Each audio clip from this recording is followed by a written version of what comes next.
Aku Naswa Kaulan Sadida dengan NIM 2510124 Program Studi Pendidikan Bahasa dan Sastra Indonesia. Di sini aku mau menjelaskan sedikit tentang sastra dan seputar tentang sastra. Simak yuk. Nah, menurut Plato, sastra itu hasil peniruan dari kenyataan atau kehidupan manusia. Sementara menurut Wallace dan Warren, sastra itu karya imajinatif yang menggunakan bahasa sebagai media dan memiliki nilai estetika. Jadi, bisa disimpulkan bahwa bahasa adalah bahan baku sebuah teks sastra. Dan sastra tidak hanya sekedar tulisan, tetapi bahasa yang memiliki imajinasi, keindahan, dan makna hidup. Terus apa sih bedanya sastra dan non-sastra? Pertama, kita bisa lihat dari tujuan. Sastra memiliki tujuan untuk memberikan keindahan atau pesan yang lebih dalam dari hanya sekedar sebuah tulisan. Sementara non-sastra memiliki tujuan untuk memberikan informasi atau fakta. Selanjutnya kita bisa lihat dari gaya bahasa. Sastra memiliki gaya bahasa yang imajinatif, indah, dan konotatif. Sementara non-sastra memiliki gaya bahasa yang lugas, langsung, dan denotatif. Kita juga bisa lihat dari sifatnya.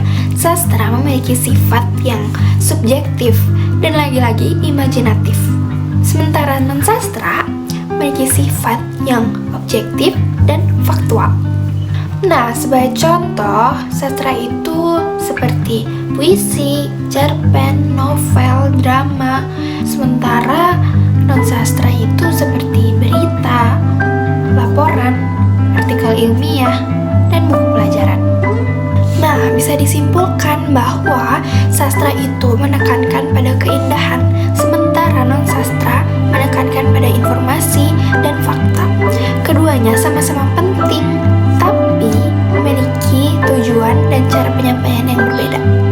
Selanjutnya kita bahas aliran-aliran dalam sastra. Yang pertama ada realisme. Sebenarnya realisme memiliki tujuan yang sederhana, yaitu mengungkap kebenaran yang apa adanya. Tapi justru karena itu, sastra kerap disebut berbahaya. Apa iya sebuah novel bisa dikatakan senjata? Realisme berkembang kuat sejak angkatan Balai Pustaka hingga angkatan 45 sebagai respon terhadap kondisi kolonial, kemiskinan, dan perubahan sosial masyarakat Indonesia. Jadi, realisme sastra adalah gerakan untuk merepresentasikan subjek secara jujur, tanpa dibuat-buat, dan menggambarkan hal-hal yang akrab. Si penulis ingin memperlihatkan kehidupan dengan apa adanya. Selanjutnya ada 3 wajah atau ragam realisme dalam sastra Indonesia. Pertama ada realisme klasik atau fondasi kenyataan yang dipelopori oleh beliau. Beliau disebut sebagai Bapak Realisme Sastra Indonesia karena berani mengkritik realitas sosial Tionghoa peranakan.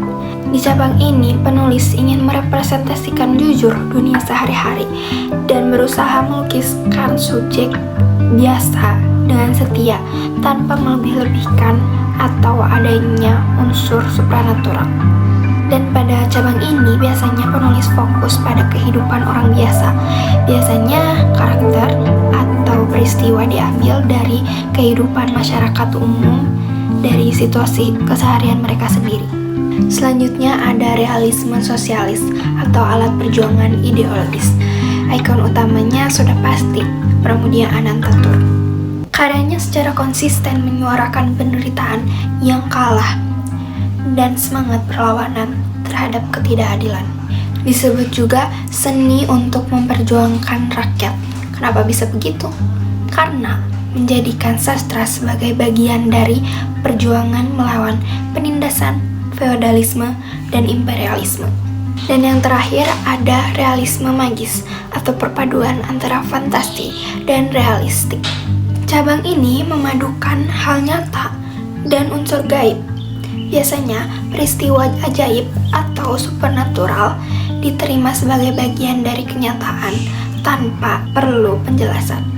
Contohnya pada novel Bumi Manusia dan Anak Semua Bangsa, Pramudia Anantatur menampilkan realitas kolonial, penindasan, dan perjuangan manusia secara nyata. Dan pada novel Ronggeng Dukuh Paruk, Ahmad Tohari menggambarkan kehidupan desa, kemiskinan, dan tragedi sosial politik secara realistis. Yang kedua adalah aliran surrealisme. Ciri-cirinya yaitu mengutamakan alam bawah sadar dan mimpi, alur dan logika sering meloncat-loncat, banyak menggunakan simbol, metafora ekstrim, dan citraan ganjil, mengaburkan batas antara realitas dan fantasi, dan mengajak pembaca menafsirkan makna secara bebas. Surrealisme dalam sastra Indonesia adalah aliran yang sering menonjolkan dunia bawah sadar, mimpi, imajinasi liar, serta asosiasi bebas, sehingga karya-karyanya sering terasa tidak logis, absurd, dan penuh kejutan. Surrealisme mulai memengaruhi sastra Indonesia sekitar tahun 70-an, terutama dalam puisi. Meskipun tidak berkembang sebagai aliran besar seperti realisme atau romantisme, pengaruhnya datang dari sastra dan seni Eropa, lalu disesuaikan dengan konteks budaya Indonesia. Salah satu karya surrealisme ada dari Sutarji. Puisinya menekankan pembebasan kata dari makna logis. Misalnya ada dalam kumpulan Oa Mukapak.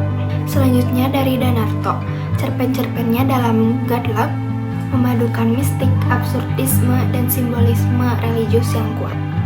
Bisa disimpulkan bahwa surrealisme dalam sastra Indonesia hadir sebagai cara berekspresi alternatif yang membebaskan bahasa dari logika rasional dan membuka ruang tafsir baru luas, terutama pada puisi dan cerpen eksperimental.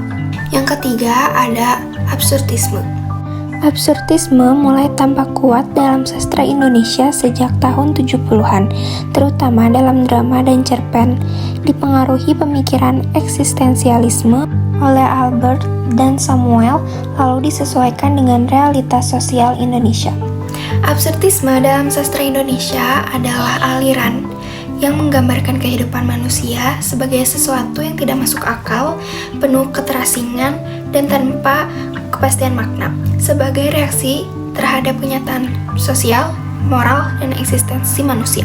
Ciri-cirinya yaitu alur cerita tidak logis atau berulang-ulang, tokoh merasa terasing, tertekan, atau kehilangan tujuan, dialog sering tidak nyambung atau terasa hampa, situasi cerita aneh, ganjil, dan irasional, dan mengandung kritik sosial dan eksistensial secara tersirat.